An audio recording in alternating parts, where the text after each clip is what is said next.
Welcome, Ingmar. How are you doing? Welcome to the show. It's so good to have you on board. Thanks a lot. It's a pleasure. Thanks. Hey, really, really nice to see you. Where are you currently? Where are you isolating yourself? Well, I'm in my home in Tübingen, Germany, south part of Germany. Ah, very nice. I love that area. Beautiful. Yeah. Swabia. How's the weather there? Well, just a winter thing, but it's fine. Yeah. So we had some snow, but now it's melting, and it's a glimpse of the beginning of the new season. So it's getting into more light, not that dark anymore. So it's very fine. Thanks. Well, the spring is coming. Well, spring is coming, right?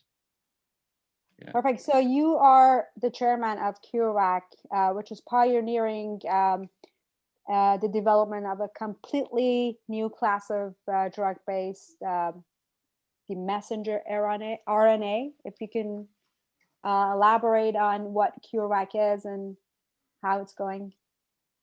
Well, I'm not the chairman anymore. I'm still on my health recovery. So, but I'm a founder of the company. So, but I have no official position so far. Yeah. So just to be precise, and I also can't take any forward-looking statements since CureVac is on the NASDAQ. So okay, I can't exactly. tell you anything here about it. I can tell you about RNA technology, about pioneering things, about founding things like that. Perfect. Yeah, let's do that. Yeah. Okay, so can you repeat your question again? For sure. So you are the founder of CureVac, and CureVac is pioneering the next development of the new class of messenger RNA vaccines. If you can elaborate more a little bit. Well, yeah, that's we're working for more than 20 years on this so-called RNA business. And when we started, nobody was really knowing what does it mean. You know, what is RNA? What is the difference between DNA and RNA? What is the gene? Is it genetic material? Is it not? So RNA is a building block of life. It's a messenger. So it's very important that it's a kind of software we all have in our bodies. Information is encoded on the genes. It's the DNA chromosomes.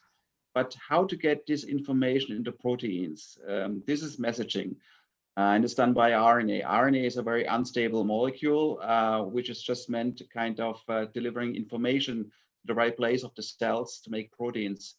So it's kind of envelope. So it's quite interesting because once the envelope reaches the guy who is supposed to read it, then the envelope is destroyed, and it's the same for RNA. So therefore, RNA is a perfect molecule, for example, for vaccines. It just need to get the information to the body that the body is mounting an immune response. And once there's an immune response, then there's no need anymore for this information. So RNA is destroyed. That's very interesting. So, I mean, RNA molecules, they are or were at least in the past known to be very unstable, or at least people thought about this. So how did you solve that problem, and how does it compare, for example, to other mRNA vaccines that are on the market already? Yeah. So yeah, that's right. So when I started my PhD work at that time, I was very scared of RNA and working with RNA because indeed it's really unstable. So, but I used already naked RNA, so without any protection, and I checked the RNA into the mice, in the muscle of mice, and it worked. So RNA was uptaken by muscle cells, and also the protein encoded on the RNA was expressed. So therefore, it's not that unstable as you think about it. But of course, if you really want to do vaccines, you need to stabilize the RNA, and people take so-called liposomes. Liposomes are molecules which are laying on the RNA, kind of fat molecules lying on the RNA, protecting the RNA from all the environment, and also it's mediating the uptake into the cells. That's also very important. So everybody uses these liposomes, Moderna, BioNTech, and also us, which is really important to deliver the RNA. But the course of RNA, how you do this, what kind of sequence you're using, whether you have stabilizing elements or not, this is proprietary technology of CureVac. So we're using also elements which are not to be translated in proteins, but just elements that just stabilize the RNA. So that means it's more temperature stable, and also CureVac needs a lower concentration of the drug as the others. That's the reason why the RNA CureVac is something special. Yeah, that makes sense. Yeah, I heard like the first vaccine that came on the market from BioNTech, it has to be shipped at basically -80 degrees, which is of course very difficult and logistically it's a huge problem. So how does your vaccine compare? Well, I think this BioNTech was bound to a fast track thing, and that's fine because it's also needed as soon as possible. You can get to a vaccine. It's really it's important. But CureVac was more bound to science, and CureVac was working a lot on stabilizing the RNA, a lot on temperature stability. So they test a lot of constructs, and then they decided for the construct which is the most stable construct on 4 degrees, and the others, they discarded all the others construct. So it takes some more time for this development areas. And now we have, CureVac has a product which is really stable. And also, as I said already, low concentrations are also important. So the thing is really with the screening of the right RNA setting, I think this was very important and crucial for this scientific development. How come they didn't use RNA before in the vaccines, and now it's actually kind of like a trend that we see most of these companies are using? Well, it's a very interesting question. You know, when we started the company and we also spoke to venture capitalists, nobody was really interested in vaccines. So it was regarded as old stuff, you know, everything is there. There's nothing new here. There's no need for vaccines. So therefore, we switched to oncology. As you know, oncology is really important for especially the Western countries where people get very old. So it's a real threat as well. So we decided to work on oncology. But it's not that easy, you know. You work with body cells which are mutated, which are hidden by themselves. Yeah, so you're not working against any virus or bacterial. But therefore, the approach working against a virus, which is a foreign thing, you know, it's much easier and much more straightforward. But from our perspective, when we founded the company, there was no interest on this virus things or on this vaccine things. So therefore, we were forced going into the direction of cancer. And now it's a good thing now, you know, that there's lag in this COVID stuff. And I think this technology is really made for vaccines like that. Mm-hmm. That's great, yeah. So, but you mentioned already, like one other use case is the cancer therapy, right? So, what do you think? So, what other areas is not only CureVac, of course, interested in? What other diseases and in general, where do you see the strengths of the technology? Can you apply it to all kinds of diseases, or do you have also limits? Yeah, in theory, you can do lots of things. Like RNAs is used for everything in the body. You know, it's encoding a lot of proteins. The same you can do, for example, think about insulin, diabetes, for example. So there's no immune response. It's just the protein, which is very important to work on this mechanism. Or think about EPO. If you want to win the Olympics, you know, just take an RNA pill and you will win. So I'm kidding, but you know, there's an open space for lots of things. You can induce the immune response, then you have a vaccine, or you level down the immune response, then you have some protein drug you can use for any disease you think about. You can also use antibodies. You know, you can encode antibodies on the RNA, so you can have a passive immunotherapy, especially for cancer. This could be quite important. So there's a completely open space. And this was also in the beginning the threat, that we were thinking we can do everything. So we tried a lot of things in parallel, and we weren't really focused. So now we have a focus, and I think this is really healthy for the company. Yeah, having a focus is always very important, especially if you start out with a company. So I'm talking about starting the company. I can imagine that in the first years, and you mentioned already, it was not easily possible to really push this into the market. So was it difficult to get your company financed at the beginning, or How did that work out?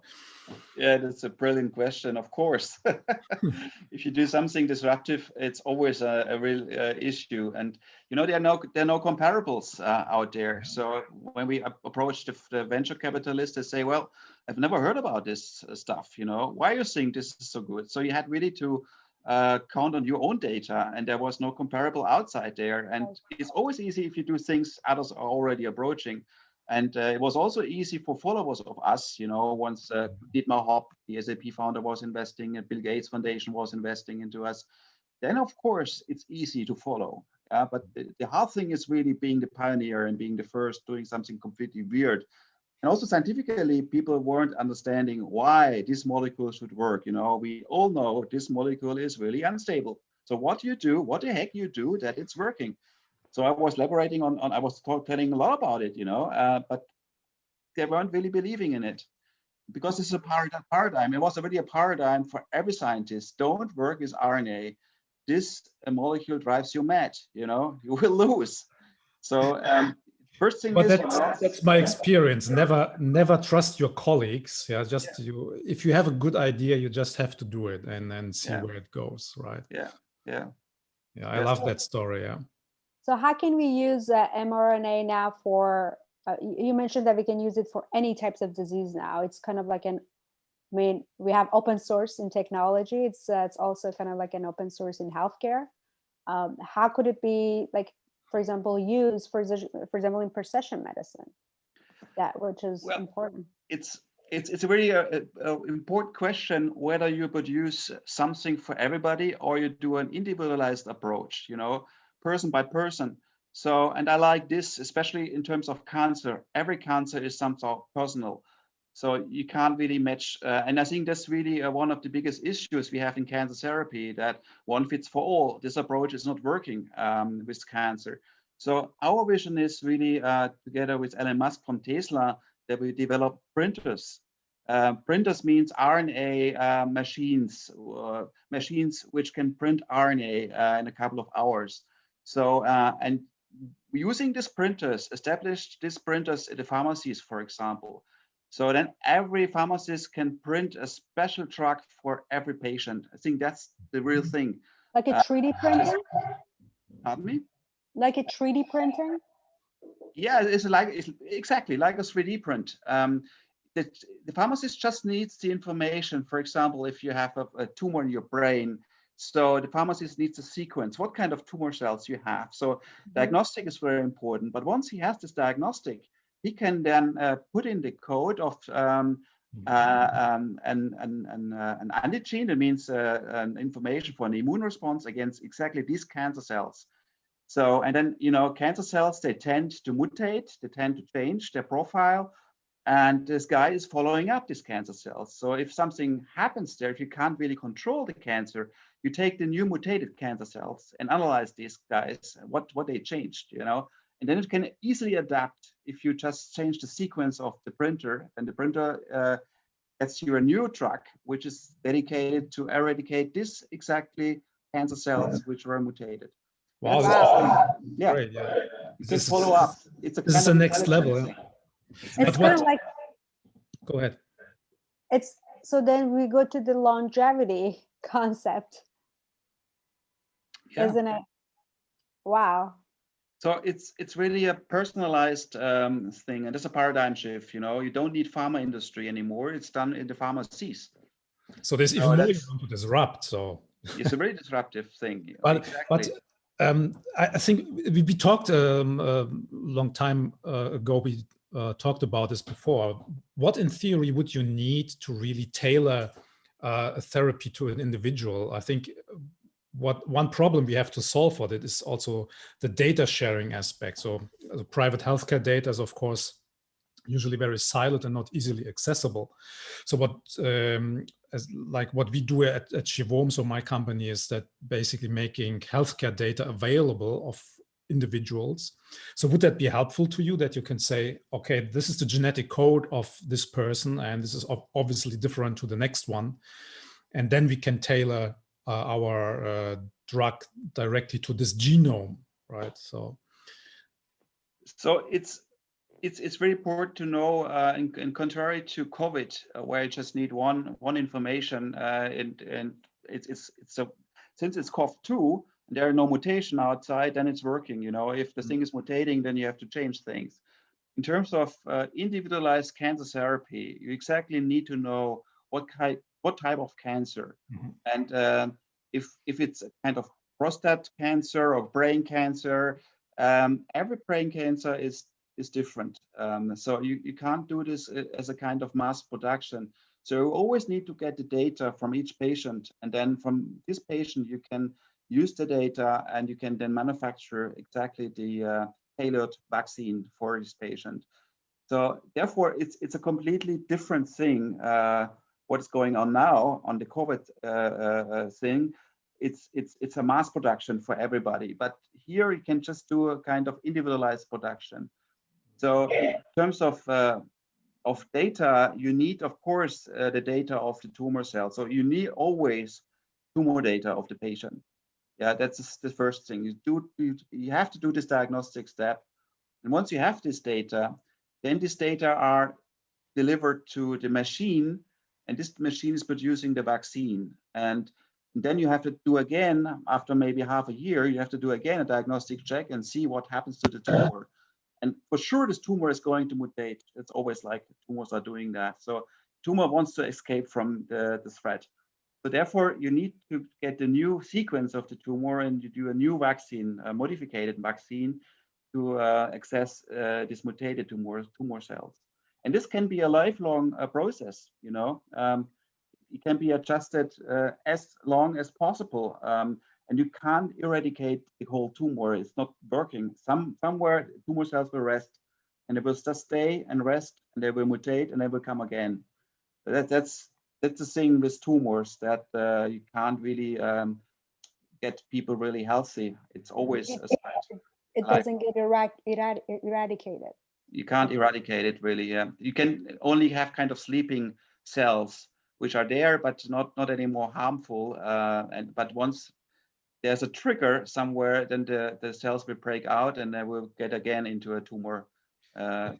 But I wonder, isn't that a nightmare for regulatory bodies? Like, if you cannot run a classical clinical trial where you get 10, 20,000 people through a trial and see if the drug works, because you're actually working only with one patient. So how do you think that will work?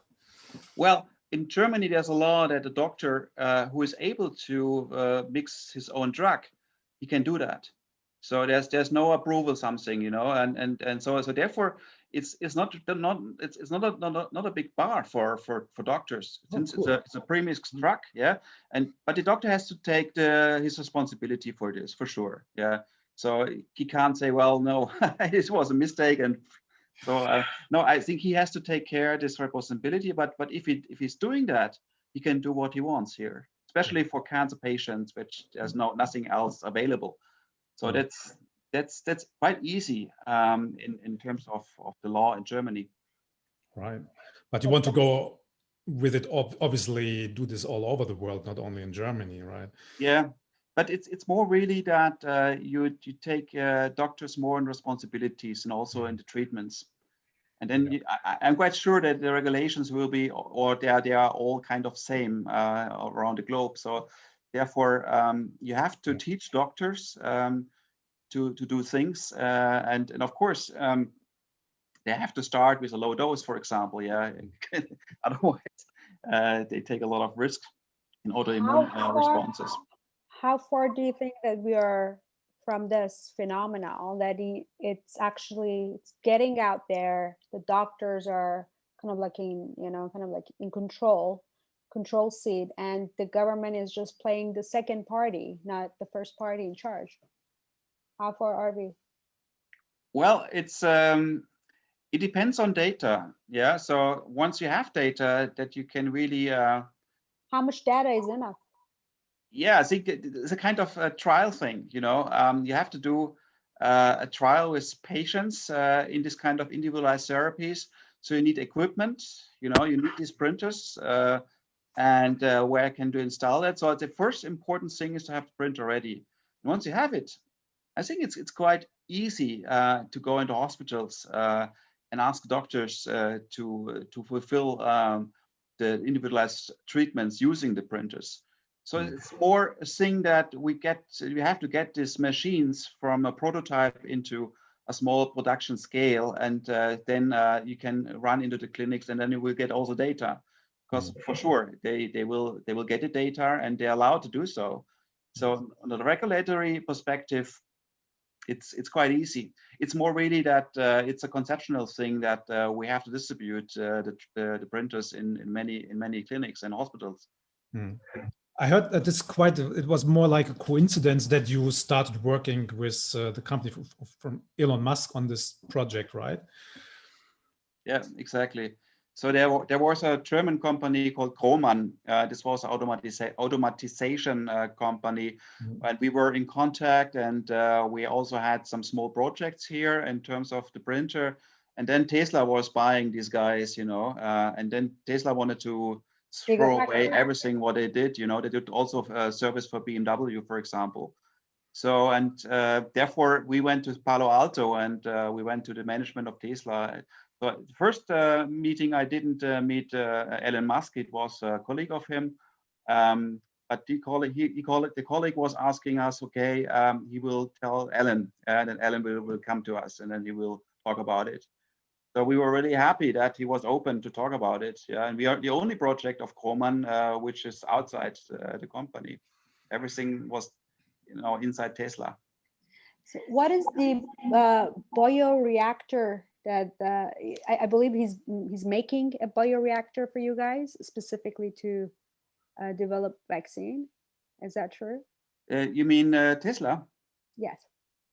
Well, Tesla is working in the printers, on the automatization. It's a kind of same technology which is important for Tesla cars. Yeah, so it's all the interface, everything inside. So it's a kind of adaptation of Tesla technology. And the printer is completely autistic. I can't say autistic. Completely independent. Yeah. So it's an automatized process, and nobody can interfere with this process. It's done. So it's like a computer. Once the computer is not working, you throw it away. It's the same for this machine type of machines. So it's clear that nobody can interfere with this printer, and everybody uses some software where you can type in, and then you need to fill in all the ingredients, what the machine is needed. But that's it. So it's an automatized process. So it's a bioreactor, like literally one giant printer. Yeah, it's a kind of mixing of fluids, for example, incubation and a purification process, and everything is inside in this machine. So it's a kind of a lab guy sitting there. He can do also human, but this is automatized everything. Yeah. And what is the capacity? What is how many? So what's the outcome? It's for sure it's for small amounts, but we also don't need much of the RNA actually. So you can think easily about 1,000 dosages, for example. So if you think about a milliliter range, then you get maybe thousands of dosages for a small community of people, for example. Yeah. Fantastic. No, I love it if technologies really come together to build something absolutely new. That's great. Great stuff. And you need obviously you need then the help of other companies as well. You cannot develop everything in-house, right? Talking about having partners, I think you partnered now with several pharma companies, right? So to distribute and work on the novel vaccines. Yeah. So I'm also very happy, and I'm also proud of it, because it's crucial. As you can see, the biotech Pfizer deal, the momentum. It is clear that a small company as CureVac, it's too much for us. It's completely clear. So therefore, the management was doing a long time already, beginning of summer, that they talked to a couple of companies about partnering opportunities. So it took some time, and not everybody wanted to partner with CureVac, but at least Bayer and GSK, which is brilliant because GSK is a vaccine company. It's the best what we can have. Yeah, it makes perfect sense. And Bayer is a quality-driven Germany company, not that much in vaccines, but they are really well known in Germany and have high quality aspect. So it's also one of the best we can have. Yeah. So basically, you are working already or preparing for the next pandemic. Yeah. So like, I thought that's what you're doing with GSK, right? So basically seeing if there are new mutations or new viruses showing up somewhere in the world, and you can relatively quickly move in and offer already a vaccine quite fast, right? Yeah. Yeah.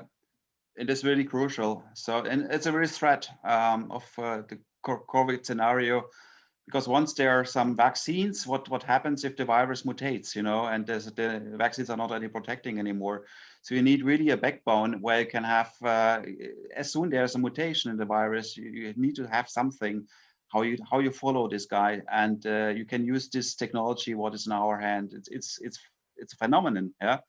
Especially taking 1 year from the first detection of the COVID virus, it took for the guys of BioNTech, Moderna 1 year, and they got their vaccines. Yeah, that's amazing. That's amazing. Yeah, absolutely. You know, to see what we can do nowadays. So I think even the biggest hurdle is not so much even the technological, how quickly you can develop a solution. It's rather than really going through the trials and doing your due diligence basically on what you developed, right? Yeah, and a major hurdle is the production for sure. You know, you need really gigantic production facilities. That's also really important, and I'm happy that CureVac now is following up with Bayer and also other partners in doing this. Yeah, I think. Yeah, go ahead. How long do you think that would take to develop the vaccine with the partners, CureVac vaccine? Well, it's said it's a second quarter of this year that they're gonna have the first vaccines out there, and they got approval from the authorities. But for sure, it takes more time. So it takes at least 1 year to have billions of dosages available, and then also regarding the mutations, to have a new type of vaccine available. But it's, you know, it takes some time. But once you are there, it's not an issue. You can easily scale up the RNA manufacturing. You can do tons of RNA vaccines if they're needed. It's not a technical issue. It's more kind of, you know, timing issue and money issue for sure as well. So in general, like you have so much experience now building a company from scratch. So I think there's a lot of young researchers out there that would be very interested in getting your guidance in what to do, basically. Let's say, imagine you would have to start again. You're a young student. Do you think you would do something differently now compared to your path, or would you do exactly the same stuff again? Well, it's a very good question. It's always interesting to look from behind back into the early days, and you're not experienced, you know, if you don't have any experience. So it's very hard to think about some guys who are just entering into the business coming from the university. Well, I think what was a kind of mistake that we were trusting too much on people, kind of business angel guys, you know, they were really cheating us. Yeah, so it's easy for these guys because we don't know. We were happy to talk to these guys, and they told us, you know, we give you hundreds of thousands of euros, for example. You can get things started, and you don't have to take care of. But we try really to get VC capitalists. We help you in the VC, in the business planning, in business plan writing. We do this, and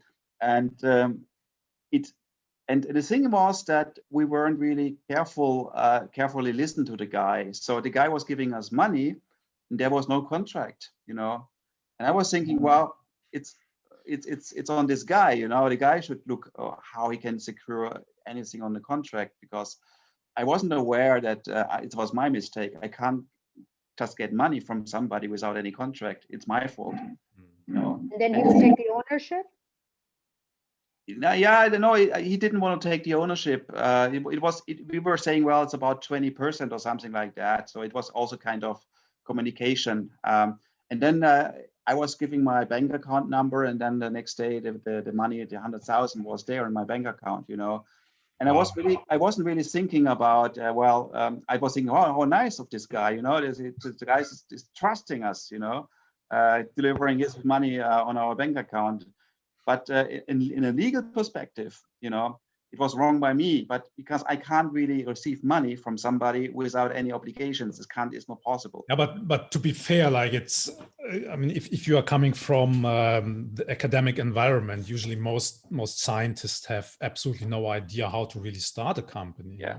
So yeah. Retrospect, would you say it would make sense that as a young scientist and you have a great idea and you want to start your company, maybe wait a few months, learn first basic business skills, or how would you go about it? Well, I think it should be kind of dedicated VC company, not a kind of business devil guy. So be careful. And if you have a guy, you should really know it and write, and you to take also some law assistance, because you should know about it. You know, what's the background? Are you obliged to pay the guy the money back because it's wrong somehow? This is exactly what the guy was doing with us. You know, he was trying to get some more money. We were doing a roadshow, but it was not running very well. So the guy, he gets scared, and then he wrote me a letter from a lawyer office. I want to back my money. Yeah. In 2 days, I want to receive my whole money. Otherwise, I will prosecute you. Wow. So this and you know and we already were spending a kind of money for equipment and things like that. So we weren't able to do that. So the only rescue was the local bank in Tübingen. So we went to the local bank, say, well, we're squeezed. We have really an issue. We need 50,000 euros from you guys. Yeah, you should help us, and we will pay back. You know, we are all academics, so we will get a job somewhere, and we can spend it. Yeah. So they were believing us and say, well, we help you out here. Yeah, and we really believe in your names. We will somehow be able to do this 50,000 euros once in a while. It's nevertheless, it's a great story. I mean, and of perseverance. So from the mindset, do you think it's really important to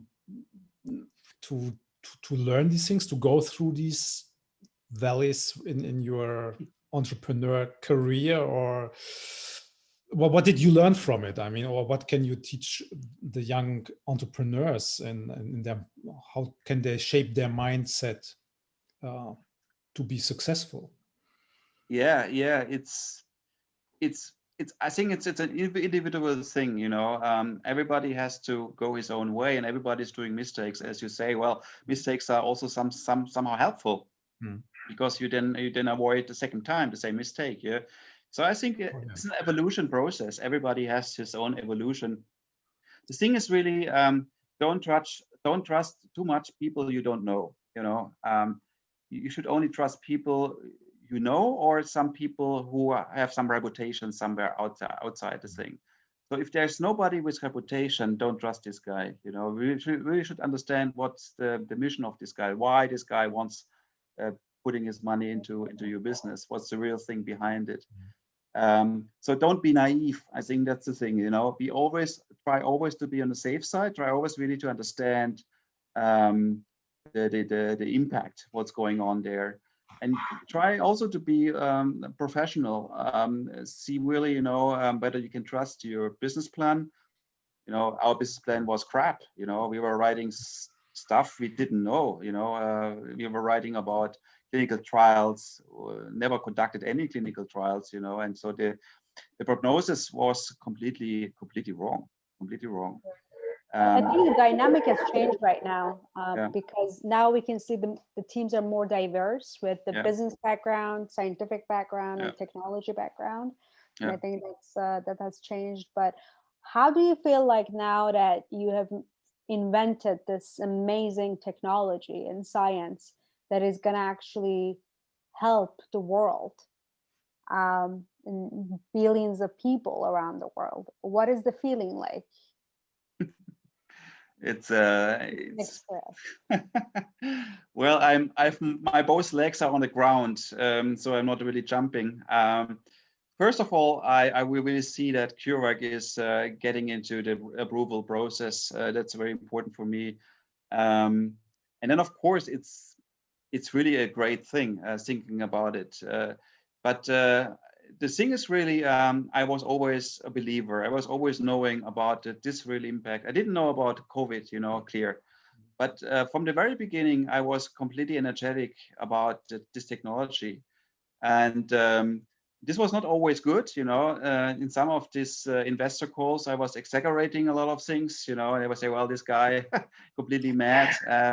But in the end, I'm really proud of things, what's happening. I'm also proud of all the collaborators, about my co-workers, about the company spirit, that we never gave up in these really dark times. So I'm also proud of Dietmar Hopp, that Dietmar Hopp was following the track, without lots of data. He was just believing me. So also to have this personal relation to people like Dietmar Hopp or Bill Gates or Elon Musk, this is something I really think this is great. Yeah, and this is an achievement for sure. It's even more an achievement than what's going on in terms of the data right now. But this is now business as farmers are used to do so. But building companies, it's really, really, really difficult. I know your name goes down the history for sure, along with all these like great pioneers. Yeah, hopefully. But I'm not dependent on this, Of course, an inventor is always looking for the society and the social impacts, obviously not himself, right? Yeah. And you mentioned that this year you were experiencing some health issues. Would you be comfortable sharing those? Well, it was an aneurysm in my brain, so there was bleeding in my brain, and I was unconscious, laying in the hotel room. I was in Berlin at that time, talking to the government. This was the debate, of Trump acquiring dosages from CureVac and things like that. So it was a kind of emergency thing. And I was just only 1 or 2 years, only 1 or 2 days, I was becoming a CEO again. So I was the head of advisory board, supervisory board for 2 years. And then I was jumping back on the gears of CureVac. And this only 2 days. And then there was the kind of knockout. And so I was then fighting for my survival. I think this was the biggest challenge I got in my life. Yeah. Was there a reason? It's a kind of my father is healthy. It's not in my family, so I don't know. It could happen. Yeah. It could happen, and of course it was stress. It's clear that my blood pressure was high at that time, so there were many things coming together. Yeah. But you went through it pretty good, so this is amazing. It's maybe we're happy to have you. The mindset, right? No? Yeah, and also support. You need a lot of people supporting you, like always. So I got really support from a lot of friends, from my wife, for example, from my family, from my parents, from everybody. And this keeps you going. Yeah. And the other thing is, I never give up. It's also in my mind, in my brain. Exactly. Never give up. Fighter. Yeah. Never. So for everyone who's listening, never give up. Never. Not repeat that enough. Yeah. So from scientist to scientist, or before we close here, but where do you see science going in the next years? I think we have so many changes going on right now, like so many technologies coming within a very short period of time, changing really how we do medicine and all the other stuff, also in self-driving cars, quantum computing, and nanotechnology, so many things coming. Where do you see the biggest changes in the coming years? Well, it's as you said, it's a kind of information driven business. It comes more to information and less on drugs itself. So therefore, I see a really a strong move in the direction of the RNA technology, where you give information to the body, and the body is then producing its own medicine. And I think that's a real disruption. What's going on? And COVID is just a start. It goes in all directions. In my eyes, it's kind of Alzheimer, tumor thing, many things, and it gets normal somehow. Yeah, maybe even for children that they take some RNA for something. I don't know. Yeah. So this is this information driven treatments. This is the disruption, the real disruption in the settings. That you what get are the next? Yeah. Sorry. No, please. So, what are the next big trends in actually in healthcare that you would say? Some say that it's genetic engineering, mRNA, CRISPR, but which one do you think that would actually be in the direction of humankind? And obviously, we're looking into exoplanets, like space exploration. Yeah. I think it's really important to gather as much as possible information about health issues, so that you really see how you can interfere, what you can do, and then, as you said, there are a lot of technologies out there, CRISPR, siRNA, messenger RNA, how you can interfere, how you can build drugs, and I think this is a real information-driven business. It gets more and more into the information, and not only in this just on the drug making process.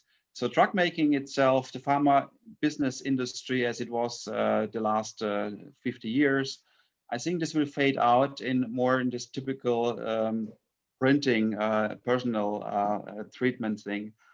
I'm pretty sure about it, yeah, that everybody will have his own printer, maybe at home installed, you know, where you get a recipe from the doctor and you can just do it by yourself, more or less, you know.